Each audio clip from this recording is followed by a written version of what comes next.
Imana ishimwe cyane bene data, twongeye gushima Imana iduhaye umwanya mwiza kugira ngo tuganire ijambo ry'Imana. Rero ndabiyegereza mwebwe mwese abanumva aho muherereye hose, karibu ku ijambo ry'Imana tubashe kuritekererezaho twese hamwe. Katuganira ijambo ry'Imana rivuga ngo korana umwete aho uherereye.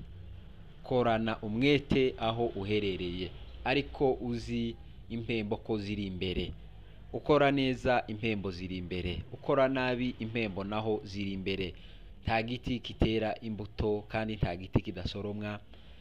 Imbuto zose zirasoromwa. Nimba uteye imbuto mbi uzozisoroma, nimba uteye nziza nabwo uzazisoroma. Icyo nkubwira uyu munsi wa none, wewe korana umwete gusa mu byo uriko ukora. Imana ishimwe. Reka dusome mu gitabo cy'ibyahishuriwe Yohani sura 22 umurongo wa 11 tugarukire ku murongo wa 12.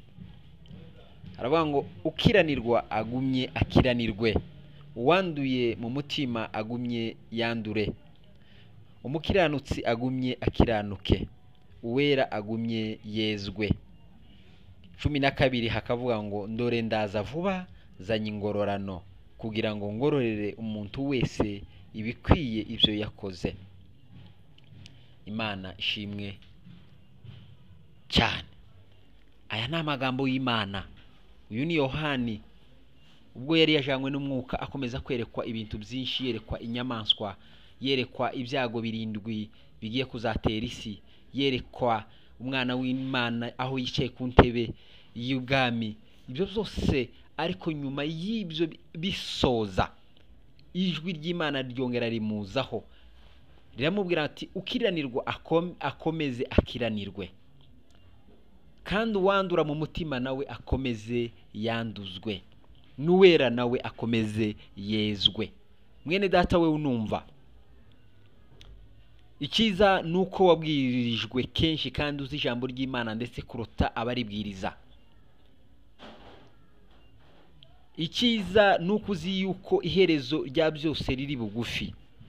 Icyiza nuko uzi yuko umwana w'intama azagaruka ameze nk'intare. Mbere yaje ameze nk'umwana w'intama, ariko azagaruka ameze nk'intare.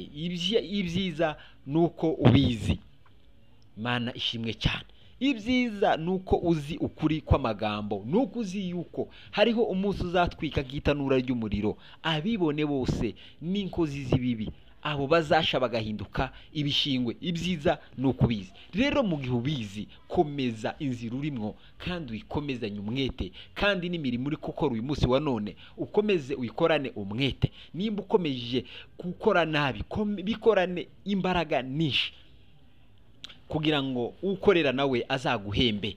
Nimba ukora neza nabyo bikorane imbaraga kugira ngo nawe ukorera nawe azaguhembe. Imana ishimwe cyane. Wowe uriko ukiranirwa muri no misi ya none kandi uzi ukuri, komeza ukiranirwe. Icyiza nuko uzi ukuri kw'ibintu. Wewe ukomeje kwiyanduza, wiyanduza mu magambo yawe, wiyanduza mu bikorwa byawe, wiyanduza mu bitekerezo byawe, wiyanduza mu mibereho yawe. Rero mwene data we unumva, bikorane umwete cyane, ariko umenye yuko imbere amaherezo ari mabi. Ijambo ry'umunsi riravuze ngo bikorane umwete, kwihishahisha bivemo, kubeshabesha bivemo, bikorane umwete, kuko umunsi umwe uzabihemberwa. Nawe mwene data wewe ukiranuka, komeza ukiranuke. Tuhindurwe n'ibihe ngo nuko byagoranye, tuhindurwe n'ibihe nuko bikomeye, tuhindurwe n'abantu ngo nuko bakubereye babi, cyangwa nuko ibihe byakomeje kuba bibi. Wewe komeza ukiranuke, komeza ukiranuke. Nubwo bimeze bityo, nubwo amagambo ari menshi, nubwo ubukene ari bwinshi, nubwo ibibazo ari byinshi, nubwo ingwara ari nyinshi, nubwo abakurwanya ari benshi, nubwo ugoswe n'ababi, nubwo baguhamagara ngo ngwino usorome ku mbuto, ngwino use nabo, ngwino mufatikanye, wewe komeza ukiranuke. Umenye yuko impembo zawe zitandukanye n'izabo, ari nayo mpamvu rero udagomba kwifatikanya nabo. Komeza ukiranuke, ibihembo biri imbere. Imana ishimwe. Ibihembo biri imbere kandi nta bindi bihembo. Yaravuze ngo nta bindi bihembo nzabahemba mwebwe, nzabahemba ubukire, muri abakire nzabahemba ubukire. Icyongeyeho n'icyubahiro, nzabaha icyubahiro n'ubugingo. Nukuri tuzoba abakire nubwo twokena mu gihe gisa nk'iki, nubwo twobura ibyacu mu gihe gisa nk'iki, nubwo twosa naho ntacu dufite, ariko turi abakire. Niko yavuze ngo ibyo amaso atarabona n'ibyo amatwi atarumva, ibyo byose yabibikiye bande? Yabibikiye abubaha Uwiteka bakita ku izina ryiwe.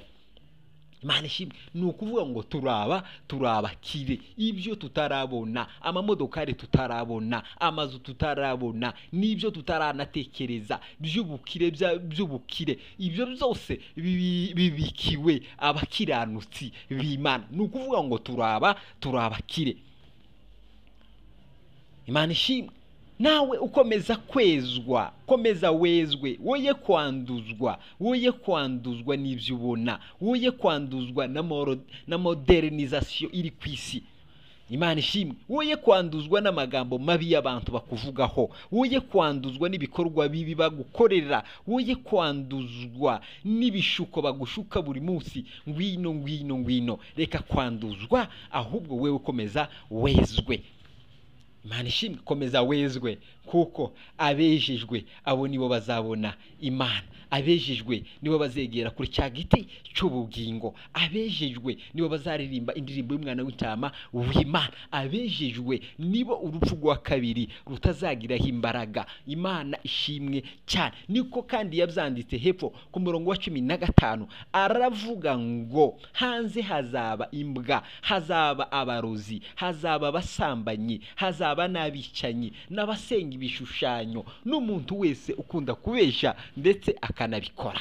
Imana ishimwe. Wewe wejejwe ntabwo uzaba hanze y'umurwa, ariko wewe ukomeje kwiyanduza, ukomeje kwiyandavuza, ukomeje gukora ibikorwa bibi, ni wewe uzaba hanze y'umurwa. Ngo kandi iyo hanze hazaba kurira, hazaba kwiganyira, hazaba ibiteye ubwoba byose. Imana ishimwe. Hazaba ibiteye ubwoba byose, kuko icyo gihe Ibilisi Satani azaba yamaze kwinjira mu banze kumvira Uwiteka, arangiza abakoresha iby'agahato. Hazaba umuriro waka cyane ndetse n'amazuku. Icyo gihe ibyo byose bizaba bibereyeho gutesa abandi abari inyuma y'umurwa. Niko n'ijambo n'umuririmbyi aravuga ngo ngwino winjire, inyuma ni habi. Ngwino winjire mu rugo rwa data, inyuma ni habi. Inyuma ni habi, inyuma yo gukiranuka ni habi, inyuma yo kuvuga neza ni habi, inyuma y'imibereho myiza ni habi, inyuma yo kubana n'abantu amahoro ni habi. Imana ishimwe cyane. Imana ishimwe cyane. Abejeje imitima yabo, abo ntibazaba hanze. Niko ijambo ry'Imana ribivuga ahari mu byahishuriwe Yohana 12:22 umurongo wa 14, haravuga ngo hahirwa abamesera ibishura byabo kugira ngo bemererwe kwegera cya giti cy'ubugingo, ngo kandi banyure mu rurembo, binjire muri rwa rurembo Siyoni, rwa rurembo rwo mu ijuru. Imana ishimwe. Abo nibo bahiriwe, abamesa ibishura byabo buri munsi, abatunganya inzira zabo buri munsi, abakiranuka buri munsi, abicisha ku munzani buri munsi, abazi gusaba imbabazi buri munsi. Abo nibo bahiriwe, kuko abo nibo bazegera cya giti cy'ubugingo. Abo ntibazaba hanze, ahubwo abo bazegera kuri cya giti cy'ubugingo, barye ku mbuto z'igiti cy'ubugingo, kandi cyongeho begere banyuze mu irembo kugira ngo babashe kwinjira mu rurembo Siyoni. Abo ntibazakiza amagendo, abo ntibaziyoberanya nk'abiki gihe. Imana ishimwe.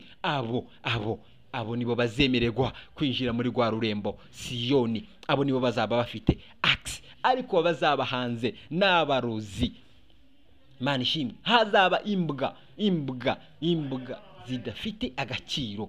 Imana ishimwe. Imana ishimwe iturinde kuzaba hanze y'umurwa, kuko hazaba imbwa nizo zizaba hanze, izanze gukorera Imana. Hazaba abarozi, abantu bemera izindi mbaraga zitari imbaraga z'Imana, abo nibo barozi. Hanze hazaba abasambanyi, abemeye gukobwa n'undi utarabapfiriye, kuko twebwe turi abageni ba Kristo. Abemeye gukobwa n'undi utarabapfiriye, abo nibo bazaba hanze.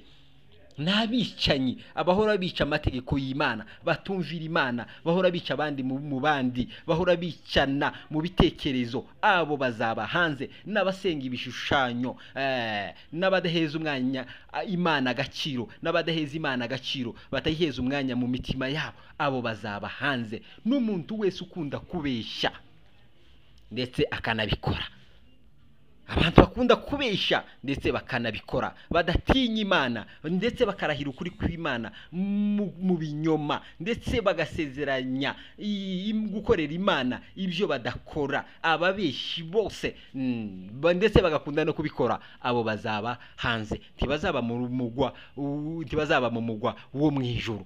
Imana ishimwe. Rero mwene data, komeza ukiranuke. We nimba ukiranuka, komeza wezwe nimba wezwa.